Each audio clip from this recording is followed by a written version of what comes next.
Have you ever heard the sound of blood dripping in a house that no longer stands? Some travelers in Kansas claimed they did. Long after the farmhouse was burned to the ground, they swore they heard screams where no walls remained, footsteps on empty dirt, and the faint, wet thud of a hammer swinging in the dark. This is not a ghost story made up for your entertainment. This is the story of the Bloody Benders, and everything you're about to hear happened. The year was 1871. Kansas was still a land of raw frontier, a place where the endless prairies stretched like a sea of grass and people vanished as quickly as the wind. On the Osage Trail, an important route for pioneers heading west, there stood a small wooden inn. To any traveler, it looked humble, ordinary, almost welcoming. A narrow porch, a flickering lantern by the door, smoke curling from the chimney. Inside, the Bender family ran their little house with polite smiles and soft words. John Bender, the father, was tall and grim, his German accent thick and sometimes hard to understand. His wife, known only as Ma, rarely spoke. At all, her cold stare was enough to unsettle even the most hardened frontiersman. Their grown son, John Jr., laughed at odd moments. His grin stretched too wide, too long, as though he was in on some secret joke no one else could hear. And then there was Kate, the daughter, beautiful with long auburn hair and striking eyes. She called herself a healer, a spiritualist who could read the future. Men often stopped just to sit in her presence, captivated by her soft voice. She promised them answers to questions they didn't even know how to ask. But the Bender family did not welcome guests out of kindness. They welcomed them because travelers were easy prey. At first, no one noticed. Pioneers disappeared all the time in Kansas. Bandits, accidents, the merciless land itself. There were 100 ways to die. But by 1872, whispers began spreading. A man named Dr. York vanished after traveling through the Osage Trail. He had money, a horse, and a purpose. He was not the kind of man who simply wandered off. Search parties scoured the plains, knocking on doors, questioning locals. Many said the last place York was seen alive was at the Bender Inn. Neighbors remembered strange things too. Wagons pulled toward the Bender property, never seen leaving, horses tethered outside for days, then gone without a trace. At night, lantern light burned far too long in the windows, and some swore they heard shovels scraping at the ground long after midnight. But no one wanted to accuse their neighbors without proof. And the Benders, always smiling, always polite, made it difficult to imagine them guilty of anything. Until people started finding things. A man named George Newton said he came across abandoned belongings scattered in the prairie. Boots, clothing, a blood-stained scarf. Another traveler swore he saw Kate Bender speaking with a man one evening. And by morning, both Kate and the man were gone, yet Kate returned the following night alone, as though nothing had happened. Still, no bodies, no proof, just rumors. What the searchers did not know was that inside the Bender house, the family had created something truly monstrous. The dining table was set near a canvas curtain that divided the single-room cabin. Guests would sit down for supper, perhaps a stew prepared by Mo Bender, or tea poured by Kate. The conversation was gentle, distracting. Kate would ask about the road, about the future, about fears and desires. She was skilled at making people relax, skilled at making them turn their heads. Just slightly behind the curtain, a figure waited. A man with a hammer. And when the guest was distracted, the hammer swung. The body collapsed instantly, the floorboards groaning under the weight. Blood pooled across the wooden planks, seeping into the cracks. The Benders would drag the body behind the curtain, cut the throat to ensure silence, and open a hidden trapdoor. Below, in the shallow cellar, the earth was already damp, already red with the remains of other travelers. Later, when the blood had dried, they would dig shallow graves in the orchard outside. The prairie was wide, empty, forgiving. Who would ever find them? By spring of 1873, travelers began to avoid the Osage Trail. Too many stories. Too many missing people. Dr. York's brother, a colonel in the army, organized another search party, determined to find answers. Once again, the Benders' name surfaced. And this time, the searchers rode straight to their door. But when they arrived, the house was silent. The door swung open on creaking hinges. The table was bare, dust settling on the plates. The beds were stripped, the cupboards empty. The Benders were gone. What remained, however, was far worse than anyone imagined. The searchers lifted the curtain and saw the trapdoor. The stench of rot rose instantly, thick and choking, forcing men to gag and stumble back. They pried the door open, lanterns lowered into the darkness. What they saw made their blood run cold. The cellar floor was soaked in blackened blood, congealed in thick layers. Bones jutted from the earth. Torn clothing was half buried in the mud. The marks of countless shovels scarred the walls. And outside, in the orchard, shallow graves began to reveal their secrets. Body after body, men, women, children, some recognizable, others too far gone. The bloody Benders had been killing for years, and now they had vanished into the prairie. The hunt for them would become one of the greatest manhunts in American history. But the truth of what happened in that house, the truth of how many souls cried out beneath those floorboards, would haunt Kansas forever, because some said the victims never left. Even after the house was burned to the ground, travelers swore they heard screams carried on the prairie wind and the sound of a hammer striking wood. And if you ever ride past where the Bender Inn once stood, some say you can still see the orchard and something moving among the graves. Have you ever heard of a family that just vanished?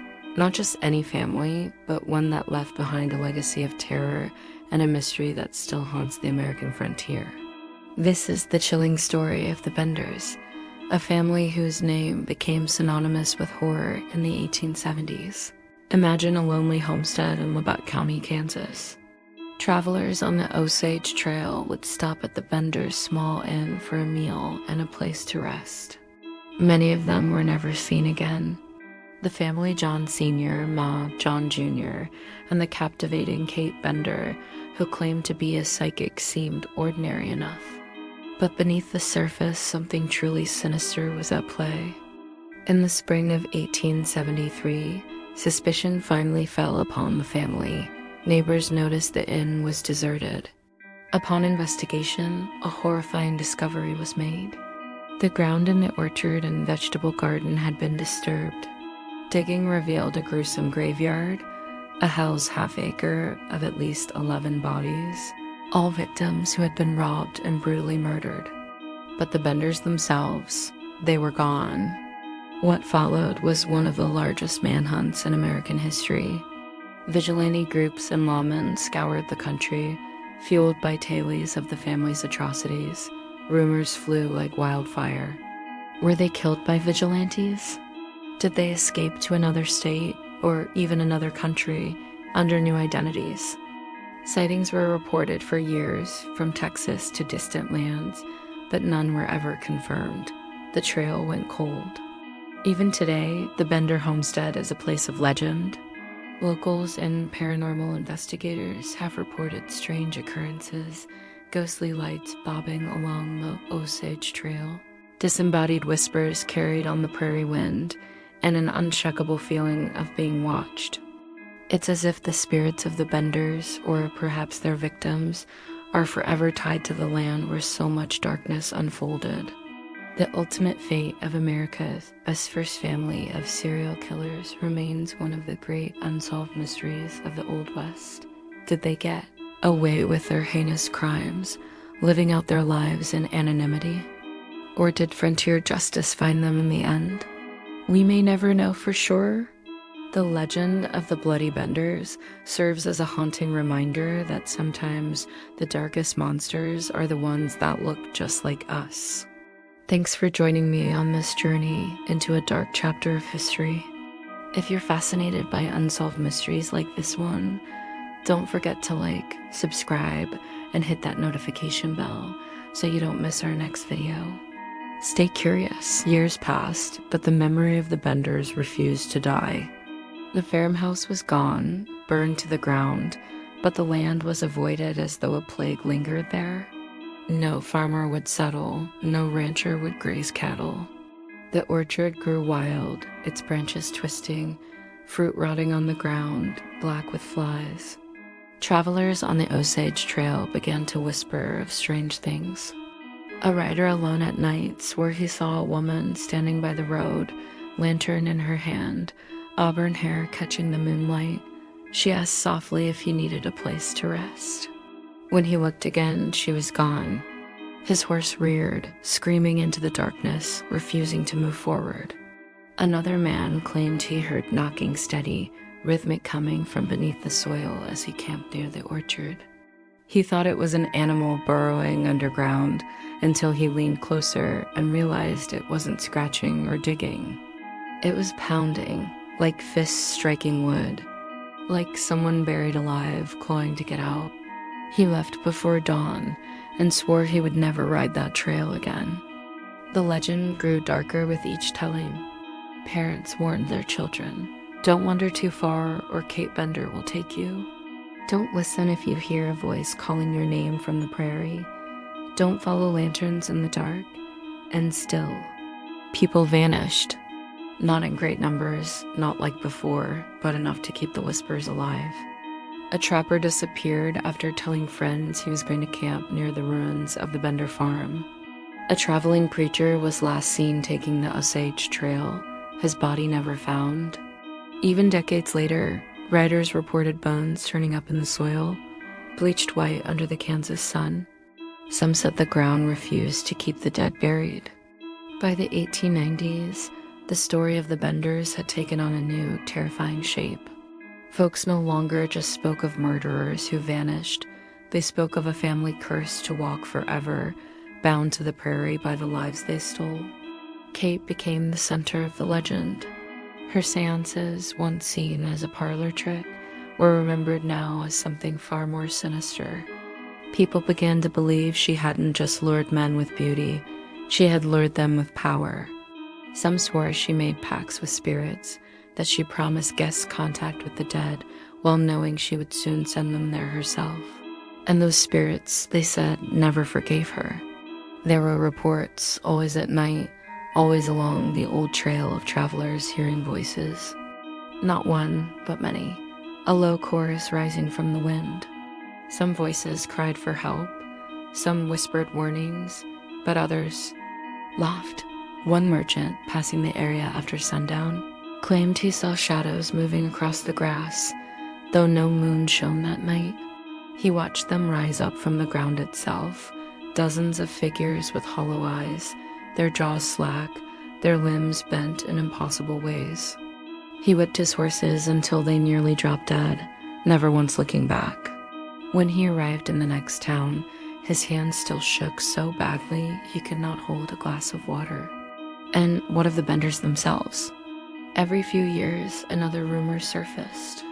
A woman who looked like Kate seen in a city hundreds of miles away. A man who spoke in John Sr.'s thick accent heard muttering at a railway station. A madman with John Jr.'s grin locked in an asylum under a different name. But none of them were ever proven, none were ever caught. Some began to believe that they hadn't escaped at all. That they had been dragged down into the cellar with their victims, into the earth itself. That their souls were trapped where their crimes were committed. People whispered that the lantern light seen in the fields wasn't theirs to carry, it was the fire of damnation. The glow of punishment, a warning to anyone foolish enough to step onto that cursed soil. By the turn of the century, the Bender farm was nothing but legend. The land changed hands, but no family stayed long. Cattle refused to graze near the orchard. Horses spooked and bolted without warning. Children who dared each other to run through the old property often came back pale, shaking and silent, refusing to say what they had seen. One boy, braver than the rest, told his parents he had seen a woman in the trees. She had been digging with bare hands, her dress soaked in blood. When she looked up, he realized she had no face, just a hollow void where her features should have been. The boy never spoke again. By now, the name Bloody Benders was less history and more nightmare. People swore that the victims' cries still carried on the prairie wind. Others said the family themselves appeared, not as humans, but as twisted shadows. Some even believed the orchard was a doorway, a thin place where the living and the dead crossed paths. That if you stayed too long on the wrong night, the ground itself would open, and you would never leave. The mystery remained. How many had the Benders killed? Some said a dozen. Others claimed as many as 30. But one thing was certain, those deaths had left a scar that time could not heal. Because when you pour enough blood into the earth remembers. And if you listen closely, even now, you may hear it whispering. By the early 1900s, the Bender farm was nothing more than ruins, ashes scattered across the prairie, a patch of land shunned by every settler who tried to tame it. The Osage Trail was still used, though less than before. Railroads had spread across Kansas, and travelers no longer depended on roadside inns for safety. But the legend of the Bloody Benders remained, whispered in taverns, retold around campfires, and feared by children who dared each other to wander too close to the cursed orchard. Some stories claim the family was still alive, roaming America in secret, hiding under new names. Others insisted they were dead, dragged screaming into the very earth they had poisoned with blood. But for those who passed near the site, the truth felt far more sinister because something remained there. Something that was not alive and not entirely dead. One story, told by an old lawman near the end of his life, haunted Kansas for decades. He swore he had been part of a search party in 1873. One of the men who entered the Bender house when it was first discovered empty. While others scoured the orchard for bodies, he had lingered near the cellar. He said he heard something down there, not just the drip of water, not just the stink of rot. He heard voices, not one or two, but dozens, layered on top of each other, whispering, crying, pleading. His lantern flickered, and in that brief moment of darkness, he swore he felt hands brush against his boots, reaching up from the soil. The other men laughed when he told them. They said it was nerves, imagination, the trick of a rattled mind. But he never forgot it. And as he grew old, he confessed to anyone who would listen, it wasn't imagination. They were still down there, and they weren't resting. As the decades rolled on, more travelers told of strange encounters. Some claimed to see lantern light swaying in the distance, only to vanish as they drew near. Others said they saw Kate Bender herself, her auburn hair glowing faintly in the moonlight, her face serene. Her voice soft until she opened her mouth too wide, stretching, tearing her voice, twisting into a scream not meant for human ears. One farmer who bought the land against every warning lasted only 3 weeks before abandoning it. He told neighbors that at night he would wake to the sound of shovels outside his window, dirt being turned over, heavy breathing. When he went to the orchard by day, the ground was freshly disturbed, yet no tracks led to or from the site. He left in the middle of the night, never returning. The prairie itself seemed to resist forgetting. Each generation added new details to the legend. Some said the trapdoor still appeared in the soil, no matter how many times it was covered. Others swore that if you stood too long in the orchard, you would feel the ground sink beneath your feet, as though something below was pulling you down, and still, the missing continued. Not many, not enough to fill newspapers, but enough. A hunter, a runaway, a traveler who strayed from the main road. Their names were remembered only by families who never found their bodies. Families who, when they heard the old stories of the Bloody Benders, felt a cold certainty in their hearts. That's where they went. By the mid-20th century, ghost hunters and thrill seekers began to visit the site. Drawn by curiosity more than fear, some laughed, some mocked the old legends, but many left shaken, pale, unwilling to speak of what they had experienced. A young couple claimed they heard hammering beneath their feet as they walked across the field. Another group of men swore they saw a figure moving among the orchard trees, its shape shifting between man and woman, tall and short, as if all four benders were walking together in a single shadow. And always there was the smell, thick, metallic, unmistakable. The smell of blood. The truth of what became of the benders was never uncovered. No confirmed grave, no final capture, no trial, no execution. They simply disappeared into history, leaving behind a stain on the land that time could not wash away. Perhaps they escaped, starting new lives under false names, their crimes buried with them. Or perhaps they were taken by something darker, something that demanded payment for every soul they stole. Either way, the result was the same. Their victims never rested. Today, if you ask the people of Kansas about the Bloody Benders, some will tell you it's just history, a tale of killers who escaped justice. But others will lower their voices, glance toward the empty prairie, and say it's more than that. They'll tell you not to camp near the old orchard, not to follow strange lights on the trail, not to answer if you hear your name whispered on the wind, because the benders may be gone. But the prairie remembers. And when the night is still, when the moon is hidden, when you're alone on the Osage Trail, you might just hear it too. The creak of a chair, the scrape of a shovel, and the hammer falling one more time. And if you do, pray it's only the wind, because if it isn't, then you've just joined the orchard forever.